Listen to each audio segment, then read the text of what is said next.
나는 평생 수많은 사람을 만났다. 기업을 세우고 위기를 겪고 수천 명의 직원을 이끌면서 한 가지를 깨달았다.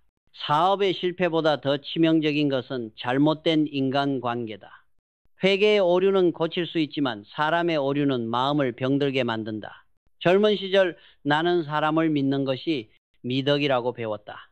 그러나 세월이 흐르며 알았다. 모든 믿음이 선상으로 돌아오는 것은 아니라는 것을. 어떤 사람은 나의 선의를 에너지로 삼아 나를 갉아먹는다. 그들은 겉으로는 웃지만 돌아서면 나의 약점을 이야기하고 내가 건넨 말을 왜곡해 다른 이의 귀에 꽂는다. 그런 사람을 가까이 두면 하루의 피로가 열흘의 피로가 된다. 경영도 그렇다. 아무리 좋은 상품과 전략이 있어도 사람 관리를 그르치면 조직은 흔들린다. 나는 늘 말했다. 회사는 숫자가 아니라 사람으로 움직인다. 그렇다면 인생도 마찬가지다. 내 주변의 사람을 어떻게 분류하고 어떻게 거리두기를 하느냐가 삶의 효율과 평안을 결정한다. 사람을 만날 때 나는 먼저 에너지의 흐름을 본다. 함께 있으면 마음이 고요해지는가 아니면 이유 없이 소모되는가. 대화가 끝난 후에도 그 얼굴이 떠오르며 불편한 기분이 남는다면 그 관계는 이미 적자 구조다. 기업이 적자를 줄이듯 우리는 그 관계의 손익을 냉정하게 평가해야 한다. 물론 모든 인간관계가 손절로 끝날 수는 없다. 오래된 친구, 가족, 동료는 나의 역사 속에 포함되어 있다. 그러나 나는 관계를 단절이 아니라 조정의 문제로 본다. 친구가 나를 지치게 한다면 그를 지인으로 낮추면 된다. 지인이 나를 해치면 모르는 사람으로 돌려보내면 된다. 이것이 삶의 구조 조정이며 나를 지키는 경영이다. 젊은 직원들이 종종 물었다. 회장님, 사람을 어떻게 믿으십니까? 나는 대답했다. 모두를 믿되 검증하라. 사람은 신용장 없이도 거래가 가능하지만 관계에는 늘 잔고가 있어야 한다. 상대가 나를 향해 주는 말이 비난인지 조언인지 구분하는 눈이 필요하다. 그 구분이 안 되면 나는 남의 말 한마디에 흔들리고 내 감정이 남의 손에 넘어간다. 그 순간부터 경영은 무너진다. 나는 수많은 위기 속에서도 냉정을 지키려 했다. 한 직원이 내게 거칠게 따졌을 때 처음엔 분노가 치밀었지만 곧 생각했다. 지금 이 순간 감정으로 대처하면 회사를 잃는다. 그래서 나는 한 박자 쉬고 말했다. 좋다. 그대의 말이 맞는지 검증해 보세. 그 한마디가 불을 끄듯 상황을 가라앉혔다.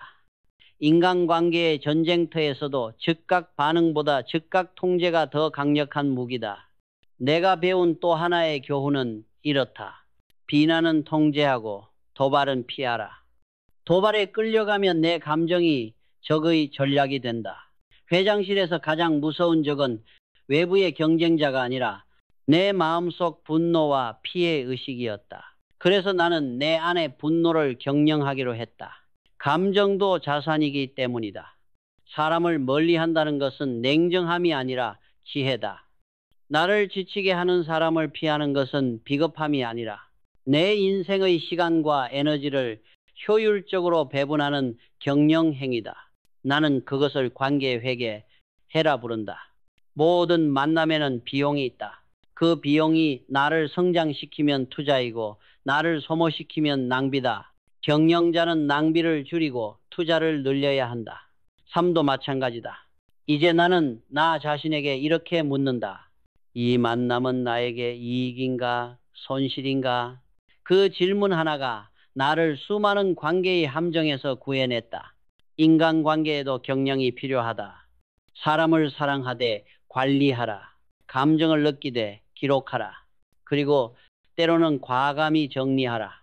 그것이 나를 지키는 가장 냉철한 사랑이다. 젊은 시절의 나는 사람을 믿는 것이 인간다운 도리라고 생각했다. 거짓이 없는 세상을 꿈꾸었고 성실하면 언젠가 인정받으리라 믿었다.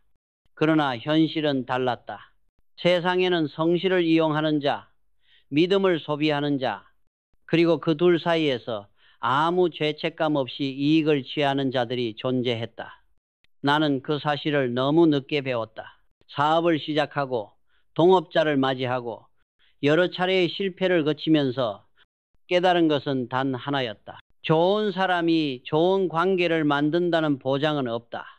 관계에는 감정보다 구조가 필요하고 신뢰도 기준이 있어야 한다. 어느 날 함께 일하던 이가 내 뒤에서 험담을 퍼뜨렸다. 그날 밤 나는 그 사람의 말을 떠올리며 잠을 이루지 못했다. 내가 뭘 잘못했을까? 왜 나를 그렇게 말했을까? 수십 번을 되뇌며 나 자신을 탓했다. 그러나 다음 날 그 사람은 아무렇지 않게 나에게 인사를 건넸다. 그제서야 깨달았다. 상처는 말이 아니라 내가 그 말을 붙잡고 되새길 때 더 깊어진다. 그때부터 나는 감정의 회계 장부를 만들기 시작했다. 누가 나에게 에너지를 주는가? 누가 나를 소모시키는가? 사람마다 다른 손익을 계산하듯 나는 인간관계를 투자와 비용으로 구분했다. 누군가와 대화 후 마음이 편해지고 생각이 정돈된다면 그는 나의 자산이었다. 그러나 대화 후 이유 없는 피로감과 의심이 남는다면 그 관계는 손실이었다. 사업도 마찬가지다. 나는 한때 능력보다 정을 보고 사람을 뽑았다. 하지만 정은 회사의 기초가 될 수 없었다. 정으로 세운 관계는 위기 앞에서 가장 먼저 무너졌다. 그래서 나는 사람을 평가할 때 그의 실력보다 위기 대처, 능력, 책임감, 감정, 통제력을 먼저 본다. 이는 냉정함이 아니라 오래 버티기 위한 최소한의 원칙이었다. 세상에는 세 부류의 사람이 있다. 하나는 비난으로 관계를 지배하려는 자, 또 하나는 왜곡으로 자신을 보호하려는 자, 그리고 마지막으로는 침묵으로 도발하는 자다. 이 세 부류는 공통적으로 타인의 감정을 이용한다. 그들은 직접적으로 싸우지 않는다. 대신 마음속을 흔든다. 나는 그들과 맞서 싸우기보다 멀리 서 있었다. 싸움은 피하는 것이 아니라 관리하는 것이다. 이것이 내가 배운 인간관계의 첫 경영 원칙이었다. 젊은 날의 나는 그저 좋은 사람이 되고 싶었다. 그러나 지금의 나는 안다. 좋은 사람이 되는 것보다 지혜로운 사람이 되는 것이 더 어렵고 더 필요하다는 것을. 지혜로운 사람은 모든 일을 품지 않는다. 그는 자신을 갉아먹는 이들을 미워하지 않되 가까이 두지 않는다. 그 거리감이야말로 인간관계의 안전장치다. 나는 종종 젊은이들에게 이렇게 말한다. 모든 관계를 이어가려 하지 말고 그중 지켜야 할 관계를 선별하는 법을 배워라. 좋은 사람은 많지만 좋은 방향으로 이끄는 사람은 적다. 그 소수를 알아보는 눈이 인생의 경영을 결정한다. 기업을 운영하면서 나는 수많은 사람을 만났다. 그들은 모두 다른 얼굴, 다른 말투, 다른 의도를 가지고 있었다. 처음에는 그 다양함이 조직의 힘이라 믿었다. 그러나 시간이 지나며 깨달았다. 조직의 다양성은 리더의 분류 능력 위에 있을 때만 가치가 있다. 사람을 제대로 분류하지 못하면 유능한 자를 의심하고 위험한 자를 신뢰하게 된다. 이것은 기업뿐 아니라 인생 전체의 문제다. 나는 사업 초기에 사람을 하나의 기준으로만 평가했다. 그가 나에게 잘하느냐, 충성하느냐. 그러나 그것은 가장 위험한 잣대였다. 충성은 때로 가장 교묘한 위선의 옷을 입고 다가온다. 그래서 나는 나만의 분류법을 만들었다. 첫째, 비난형 인간이다. 이들은 언제나 남의 단점을 먼저 본다. 누군가의 성과를 이야기해도 운이 좋았겠지라며 깎아내린다. 이들은 조직의 사기를 갉아먹는다. 나는 그들에게 단 한 번만 경고한다. 그 이후에도 변하지 않으면 그들은 나의 회의실이 아니라 문 밖의 세상에서 살아야 한다. 둘째, 왜곡형 인간이다. 이들은 사실을 자기 입맛대로 바꾼다. 말 한마디를 과장하거나 축소하며 그 과정에서 자신은 언제나 피해자로 포장된다. 이들은 진실보다 감정으로 세상을 읽는다. 따라서 그들의 말은 사실이 아니라 감정의 기록이다. 나는 그런 사람에게 늘 이렇게 말했다. 당신의 감정은 이해하지만 회사의 기록은 감정으로 쓰지 않는다. 진실을 왜곡하는 순간 신뢰의 구조는 붕괴된다. 셋째, 도발형 인간이다. 겉으로는 온화하지만 속으로는 타인을 시험한다. 회의 중에 의미 없는 농담으로 상대의 인내를 확인하고 뒤돌아서는 장난이었어요 라며 웃는다. 이들은 조직의 불안을 유희처럼 소비한다. 나는 그들의 유머를 즐기지 않았다. 리더의 인내심을 시험하는 사람은 결국 조직의 신뢰를 시험한다. 이 말이 내가 세운 원칙이었다. 이 세 부류는 어디에나 존재한다. 그들은 회사에도 있고 가족에도 있고 친구 사이에도 있다. 중요한 것은 그들을 미워하거나 몰아내는 것이 아니다. 그들의 유형을 인식하고 나의 대응을 설계하는 것. 리더는 싸우기보다 분류하고 감정보다 시스템으로 대처해야 한다. 나는 매일 사람을 평가표에 적었다. 이 사람과의 대화 후 마음이 평온한가? 이 사람은 문제를 해결하는가? 문제를 만든 후 사라지는가? 그 간단한 기록이 쌓여 나를 지켜줬다. 사람을 분류한다는 것은 냉정한 일이 아니다. 오히려 그것은 상대를 정확히 이해하려는 존중의 행위다. 인생은 끝없는 관계의 경영이다. 그 속에서 리더는 숫자가 아니라 사람을 관리해야 한다. 사람을 분류하지 못하는 리더는 결국 모든 문제를 운명 탓으로 돌린다. 그러나 나는 안다. 운명은 우리가 만나야 할 사람의 얼굴을 하고 다가온다. 그 얼굴을 구분할 줄 아는 순간 인생의 경영은 비로소 안정된다. 나는 평생 말의 무게를 두려워했다. 기업을 이끄는 동안 가장 많이 한 후회는 사업의 실패가 아니라 말 한마디의 실패였다. 한순간의 언어가 조직의 분위기를 바꾸고 한 문장의 판단이 수백 명의 마음을 무너뜨릴 수 있었다. 젊은 시절 나는 감정이 앞서 말을 쏟아냈다. 회의에서 실수를 한 직원을 나무라며 왜 그렇게밖에 못했나라 했다. 그 한마디가 그에게 얼마나 깊은 상처를 남겼는지는 한참 뒤에서야 알았다. 그는 회사를 떠나며 내게 편지를 남겼다. 회장님, 저는 더 잘하고 싶었지만 두려웠습니다. 그때 깨달았다. 비난은 지시가 아니라 파괴다. 리더의 말은 칼보다 빠르고 흔적은 더 오래 남는다. 말이란 무기가 무서운 이유는 그것이 감정을 증폭시키는 동시에 현실을 바꾸기 때문이다. 내가 이 일은 실패다라고 말하는 순간 사람들은 그 일의 가능성을 스스로 접는다.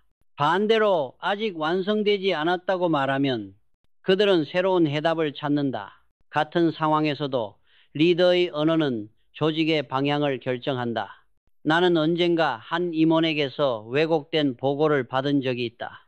그는 자신의 실수를 숨기려 했고 그 과정에서 다른 사람의 책임으로 돌렸다. 그날 나는 조용히 말했다. 자네의 보고는 문장으로는 완벽하지만 진실이 빠져있네. 그 한마디에 그는 얼굴을 붉혔다. 진실이 없는 말은 아무리 그럴듯해도 거짓의 냄새를 감출 수 없다.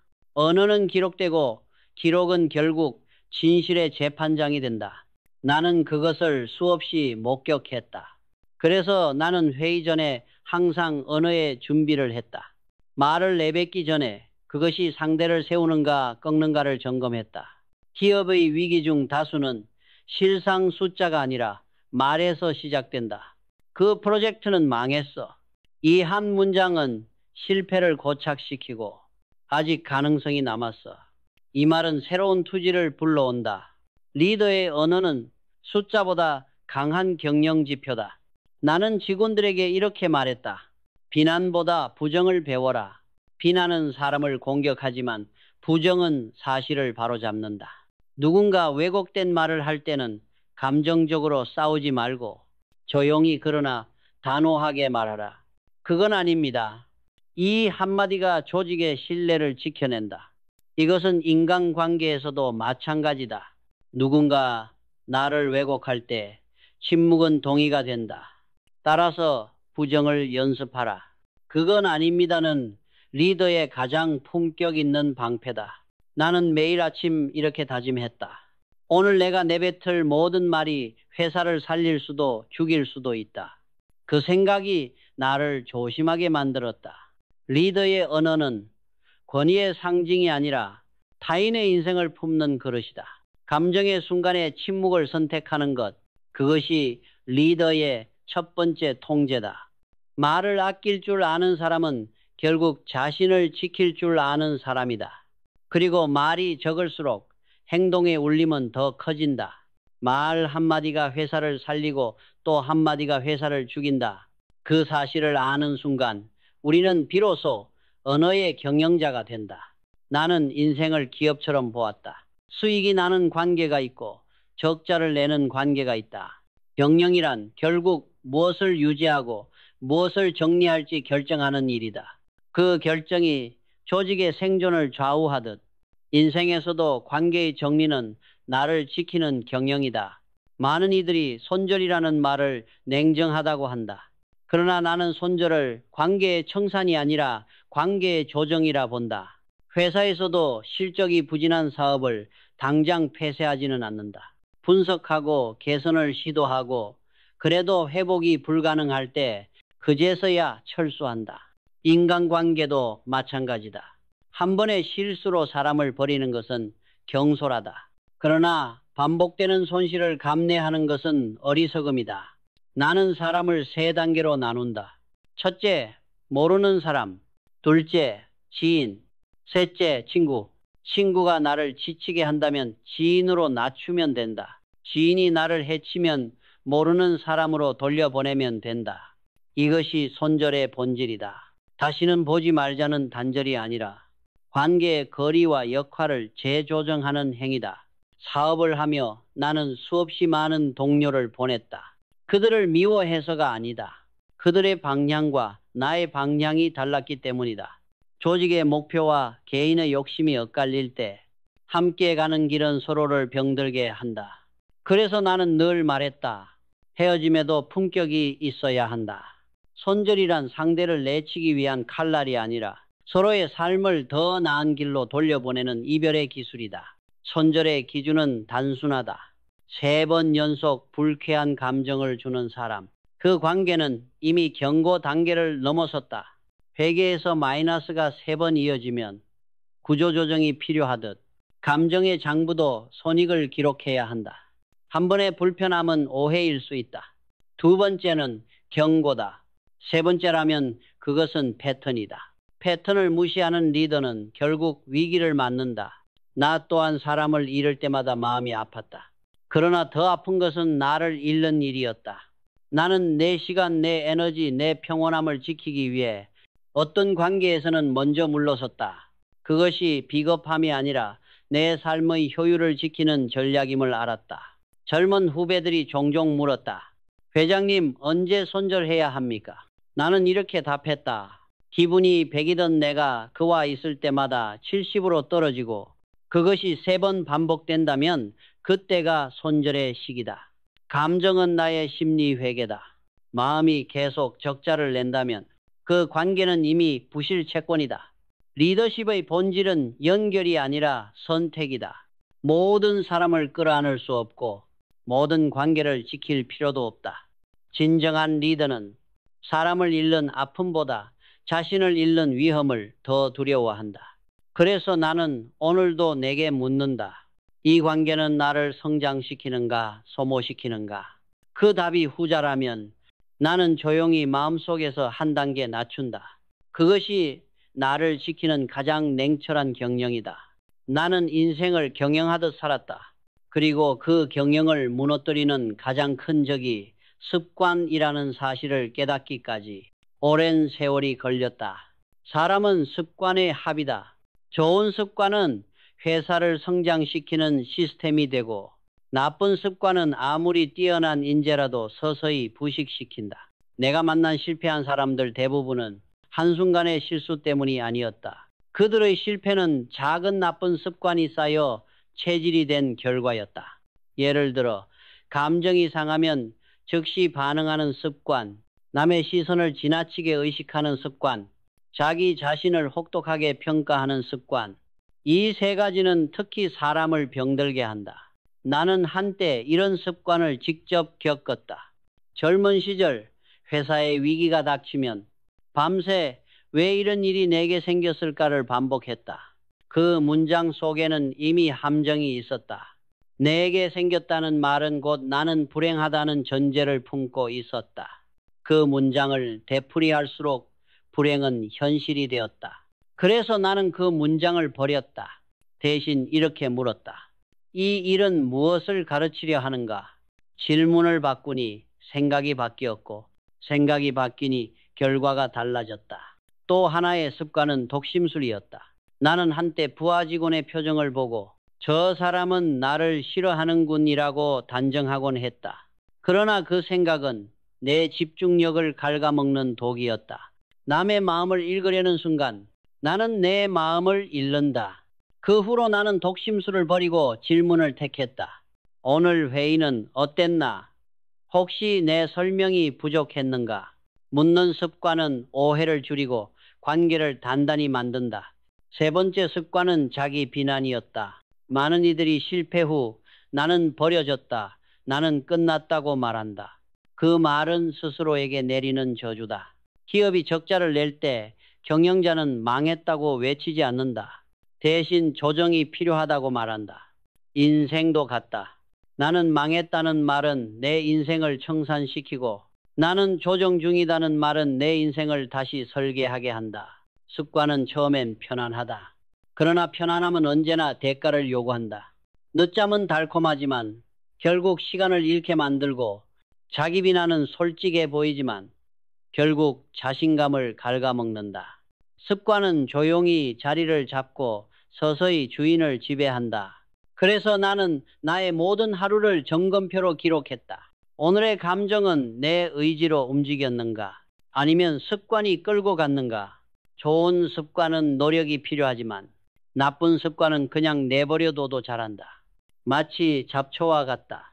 그래서 리더는 매일 마음의 정원을 정비해야 한다. 감정의 잡초를 뽑고 사고의 나무를 세우며 언어의 씨앗을 새로 뿌려야 한다. 나는 말한다. 인생의 시스템을 바꾸려면 습관의 코드부터 점검하라. 사람은 하루아침에 무너지지 않는다. 단지 오래된 나쁜 습관이 조용히 회사를, 가정을, 그리고 자신을 무너뜨릴 뿐이다. 나는 평생 기업을 경영하며 깨달았다. 회사를 바꾸는 힘은 시스템이 아니라 습관이다. 조직이 위기에 빠질 때 경영자는 새로운 제도를 만들지만 진짜 변화를 이끄는 것은 사람들의 반복된 행동, 즉 습관이다. 그 진리는 인생에도 그대로 적용된다. 나쁜 습관을 버리기 위해서는 먼저 그것을 의식 위로 끌어올려야 한다.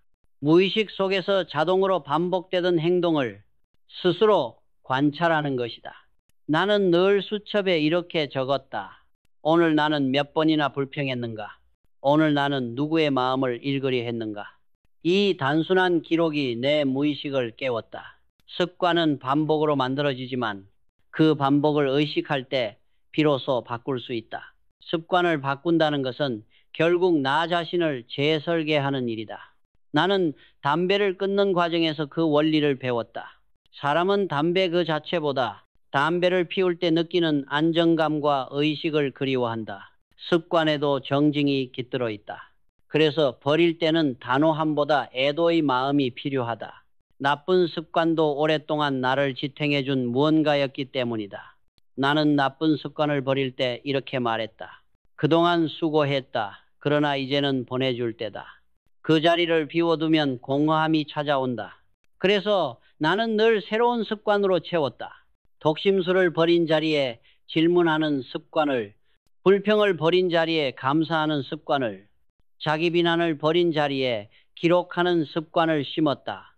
질문은 사람을 연결시키고 감사는 불안을 줄이며 기록은 나를 성장시킨다. 새로운 습관은 새로운 시스템이 된다. 나는 경영자에게 이렇게 말하곤 했다. 하루를 바꾸지 않으면 조직은 절대 변하지 않는다. 인생도 같다. 아침에 한마디, 저녁에 한 생각, 그 작은 반복이 결국 인생의 방향을 바꾼다. 습관은 하루의 단위에서만 바뀐다. 그 하루를 바꾸지 않고 내일을 기대하는 것은 회계를 정리하지 않은 채 흑자를 바라는 것과 같다. 나는 또한 표현의 습관을 중시했다.